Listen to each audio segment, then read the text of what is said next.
I stopped listing on eBay for 3 weeks and the results have been brutal.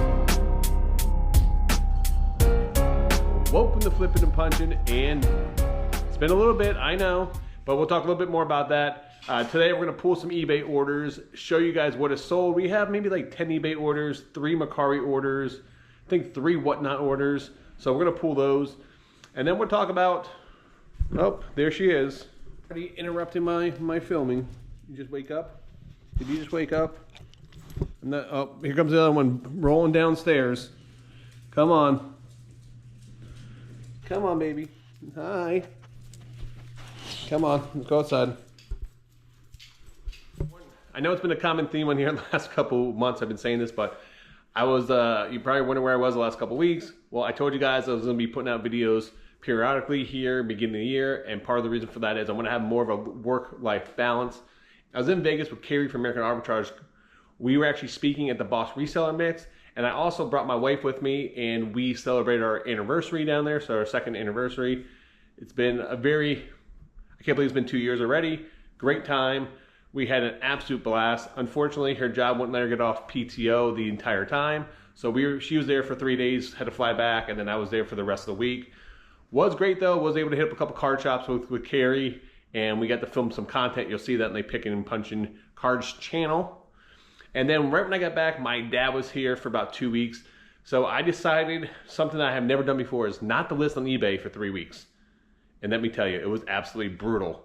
And I will do a little bit more deep dive into that and talk more about that. And what I'm gonna do this month to change that up, because my sales are down 42% right now in the month of March. And in April, we have a new plan in place. We're gonna do a lot more live selling, and we're gonna do a lot more listing, and our goal is to hit $20,000 in sales this month. So I'm gonna explain how we're gonna do that, changes we're gonna be making here going forward, and see what we can do. But let's pull some orders here first. I went to a yard sale probably about a year or 2 ago, and I bought literally like 30 or 40 hats. The guy used to be a DJ, so he's got a lot of promo hats when bands used to come in town, or when they were doing like concerts, something like that in his area. And so I picked this up, Pablo Cruz hat. That's the hat right there, cool looking hat. I think I paid $1 or $2 for the hats, and I got $13.99 plus shipping. Honestly, I blew through all those hats. This is one that was just sitting around waiting to sell. Next time we sold some Fox racing pants. These are like motocross pants. If you guys ever come across these actually do really well. This here, the Fox, you see the Fox logo on the side there.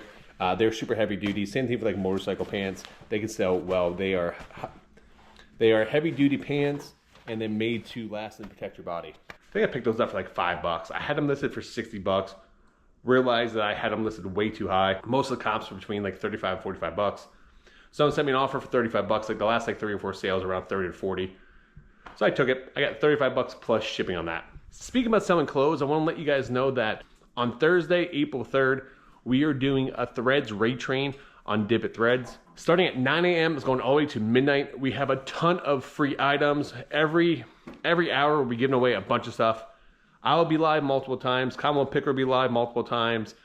A Death Pile Picker, Tim Over the Years, Eric, OBX Picker, the guys from the RN Network, Keith, Vintage Sports Flips. There are so many great sellers going to be on there. I am missing a ton right now as I'm saying this. A lot of people that you guys may not even know. Some of the best clothing resellers do not have social media and do not make YouTube videos. So if you guys want great deals, highly recommend you guys do come out. Most of the auctions starting around $1, $1 to $2. Most of the auctions come out. I'll put a link down in the description down below here. I would love to see everyone there. And if you ever thought about selling clothing live online, this is a great way to watch to see what's actually selling. I'm gonna pull one more order, and then we're gonna talk a little bit more about kind of what's going on and what has happened. Next time we sold is this Dale Earnhardt Sportsman Collection. Didn't think this was really gonna have much value, but it does. These usually sell for like between 20 and 30 bucks. Had it listed for $24.99, sent an offer for 20 and buyer accepted, so at 20 bucks plus shipping.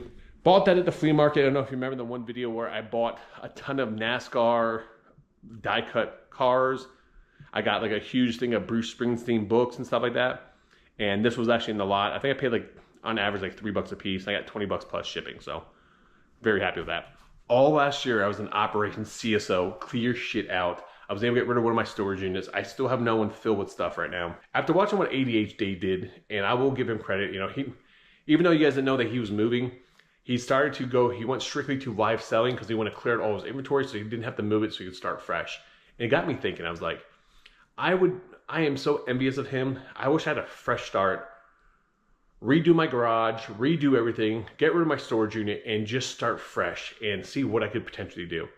So I'm not going to quite do that. I'm not going to do that fully, but I did decide this month that I am going to try to do 4 to 5 lives per week. Now that includes sports cards, that includes Dibbit threads, do clothing. That's also including on Dibbit selling a bunch of like random toys, other collectibles. So that's the actual goal right now. So I actually started that process on March 31st. I'll even show you here. So you see all this stuff on the ground right here. This is what I just ran on Dibbit actually yesterday. I got to package all this stuff up right now. This entire box is going to one person. Now it's just kind of messy right here because I was actually going through, picking stuff out and redo it.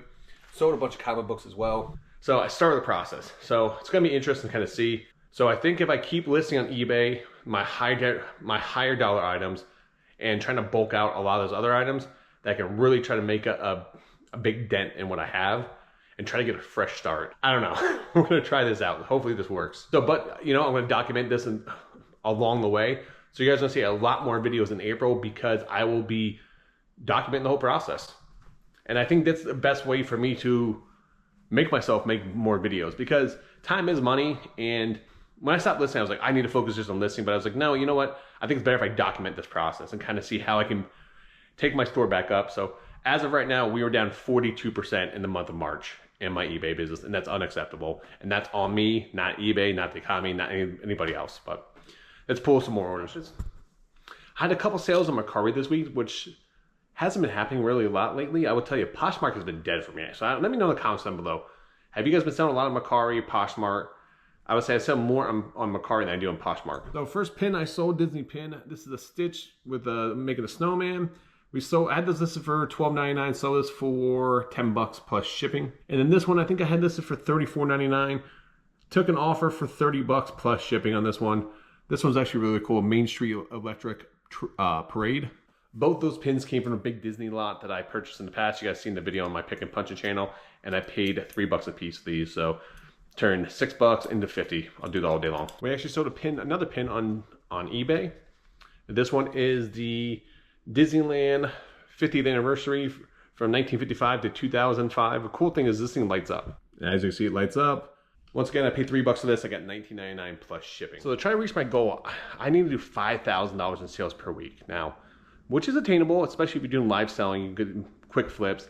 Especially in the month of April, it's garage sale season, so I'll have a lot of different options there for that. But also, I got to balance with the kid. I also got to balance with the pets. I also got to balance with my family life. So I got to try to make this work and see what I can do. I'm starting it on the 31st of March and going to the end of April because the 31st fell on a Monday, and that's when I was really kicking all this stuff off. So yesterday I did all the stuff you saw me on the ground there. I ended up selling. And the reason why it's on the ground, guys, I'm organizing, going through and putting it in little mini piles. And that was the fastest way for me to empty out the tote and just do that. I ended up doing, I think, over $400 in sales on Dibbit yesterday, which is good. I did a whatnot show last night and I did like $200 something in cards. So that puts me at $600 on the live selling aspect. I would say I am close to $700 to $800 for the entire day, depending what I did on eBay. So if you break that down, if I'm gonna sell 7 days a week, to do $5,000 a week, you need to sell $714 a day. That's 7 days a week, which is doable, especially if you're doing live selling. And the goal is though, have those live selling days sell $500, $1,000. That will help up. That will really help out and carry over to the other days. Also too, you need to have a couple big eBay days, which we plan on doing. I just got a bunch of graded magazines and graded comic books. Well, actually, I got a bunch of graded magazines back from CGC, so that would be some high dollar items I'll be listing. Also, I'm gonna plan something big for the end of the month to do like a major live selling sale. Maybe do like a couple $1,000s in merch. I haven't figured out yet what I'm gonna do, but I'm gonna start planning that. So I have a little safety net at the end of the month. So you know what they say: to be successful, you need to prepare for success. So the vintage tee, the country music star. I forget what his name is. I have to look it up here real fast. It's on the, if you guys see this Fruit of the Loom best tag, that's a good indication of vintage items. So always look out for that tag. This was a Doug Super Nah Doug Supernaw Country Star. No idea who that is. It's a shirt from the 90s. I was really big into vintage clothes at one point in time, and I was getting a bunch for myself, and I bought a mystery box off Whatnot, and that was actually one of the shirts I got in the mystery box. And then my second mystery box, I got this badass Undertaker shirt from the WWE from the 1990s, which I think I paid like maybe $30 for the mystery box. Granted, I know when you buy a mystery box, I know what I'm getting myself into. Most of the time, it could be a loss, but yeah, you do get lucky every once in a while, and I got lucky with the Undertaker shirt. I ended up selling, I had this shirt listed for $34.99. It's been up for like 8 months. Someone sent me an offer of $20. I just took it.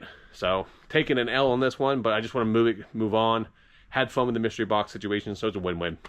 So I got $20 plus shipping. Next item we sold is this Hocus Pocus Department 56 statue figurine.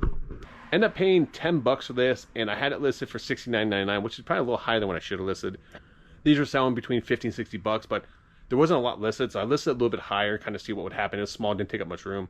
Buyer sent me an offer for $58. I took it, so I got $58 plus shipping, and I paid $10 for this. I got a question for you guys. So when you guys go to yard sales, now the reason I bring this up, I got ripped up in my comments on my Pick and Punching channel because of something I said in my video. The one I went to the flea market, I bought at the guy's table full of Star Wars stuff and Transformer stuff. I made a comment earlier in the video stating that some guy had bookends on there, bookends on his table, and he had eBay listed pricing on those items. And he had a price of $59.99 on them and told me he wanted $20 for them. Told him I wasn't interested and said, I'll take $18 for it, and I passed. Now, when I looked at comps at the time, the comps I think between like $20 or $25. So he's right on eBay sold comps. And I said in my video that it's a turnoff when I go to sales and people put eBay listing pricing on their items. And I didn't clarify, so it's on me. I'll take responsibility for this one. But to clarify, the reason I said that is, do you guys feel that it creates a false sense of value for buyers out there? If I'm okay, you guys can price your items any way you want, but if you're going to price your items at a garage sale and want to put eBay price on them and print off eBay stuff, put sold comps on your items, don't put listed pricing on them, because buyers that do not know any better may come up there. Now, granted, it is the buyer's responsibility to know what he's buying, but we'll see that, oh, that thing's worth $60, I'm going to buy it, and really come out to find out that the item's worth $20. Let me know in the comments down below, is it a turnoff for you when people put on listed pricing on their items or sold comps? I'm okay, people put whatever they want, like I said. Just don't put listed pricing on your items at garage sales. It creates a false sense of value for buyers trying to determine what this item's actually worth. Next time we sold is some Marvel Sensational She-Hulk. I had these listed up when the show was actually up.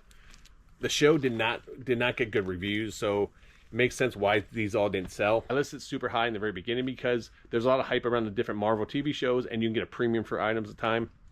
And they just sat up there for a long. I never changed the price, which I should have. Went back and adjusted the price. Buyer sent me an offer of $35, and I took it. So I got $35 plus shipping. I'm trying to blow up my comic books. Let me show you this. All these right here are long boxes full of comics.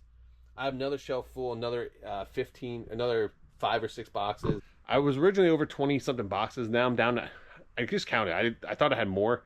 I'm down to like 13 or 14 long boxes. So what I want to do is actually 4 to 8 boxes at max listed on eBay, and then the rest I want to sell during a live auction. It's going to blow off because I can really use this shelf space. Free up all this shelf space right here. That would actually do wonders for my garage and my business, and it would really help me free up some space in this garage, because my garage is a mess once again.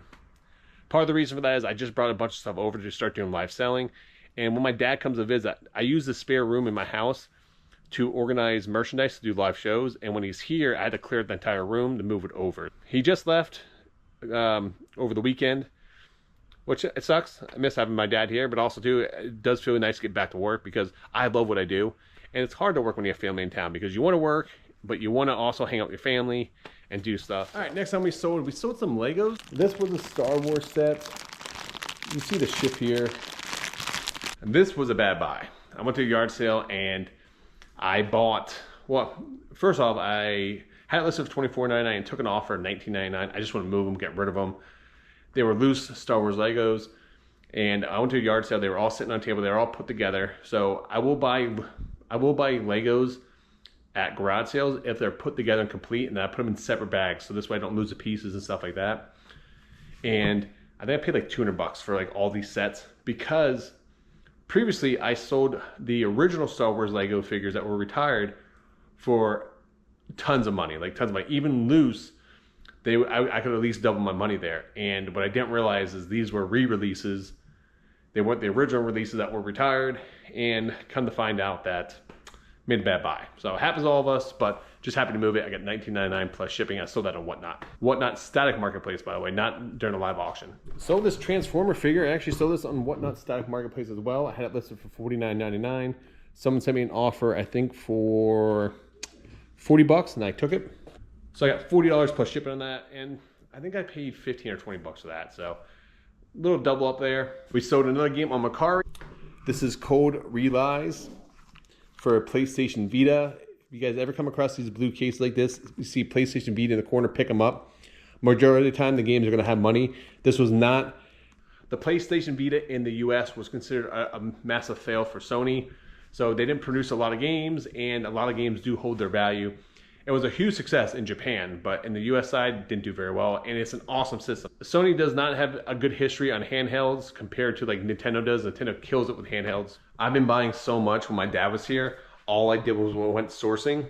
And let me tell you, it's a lot of fun, but you spend a ton of money. And then I wasn't listing on eBay. It was the recipe for disaster. I do not recommend people doing that. Now, I'm not saying I'm in scramble mode, but now I'm like, okay, I need to focus and double down the next week or two to get back on track. When my dad was here, let's just say on a Friday, we went garage sailing, which I normally don't do. On Saturday, we went garage sailing. Sunday, we went to a card show. So I went sourcing at a card show. On Monday, we went to the Webster Flea Market. Tuesday, I told him I need to work and focus on getting some videos done, some other stuff. On Wednesday, I went to this Plant City flea market. On Thursday, we went to a private pick. So that entire week, we went sourcing 6 out of 7 days, and I spent thousands upon thousands of dollars, and not listing definitely hurts. Not to mention, right before, I didn't tell you guys this, but right before I left for Vegas, I spent 5 figures on a private pick, the most money I've ever spent before on a private pick. The greatest private pick I've ever had. You guys will see more of this here in the near future, because I don't want to put any footage out on it yet, because I'm still going back to do additional picks. I want to wait till I get everything done before I release that footage. But yeah, it's been insanely crazy. I've spent probably in sourcing the last 3 weeks. I spent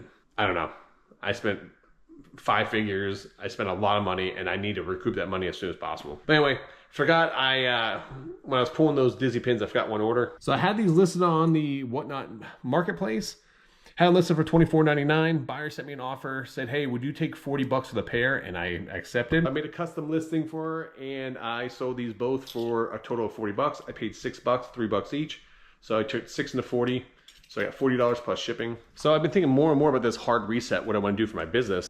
Have you guys dreamed about doing a hard reset, getting rid of everything and starting over? If you did, what would you guys do differently? Let me know in the comments down below.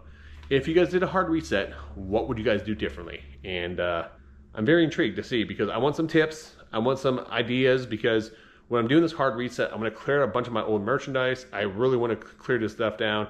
And I'm going to move more stuff this month than I have ever had in my entire life. So I'm trying to prepare myself to do that. You guys saw that pile of stuff on my floor in there. That was 74, 75 items last night on Didbit Collectibles there. I sold about 74 items. Last night I sold 60 something cards or card lots on Whatnot. I sold about 140 items yesterday during live sellings. Not to mention all the static listings that we sold, probably another 20 items. So about 150 something items going out the door.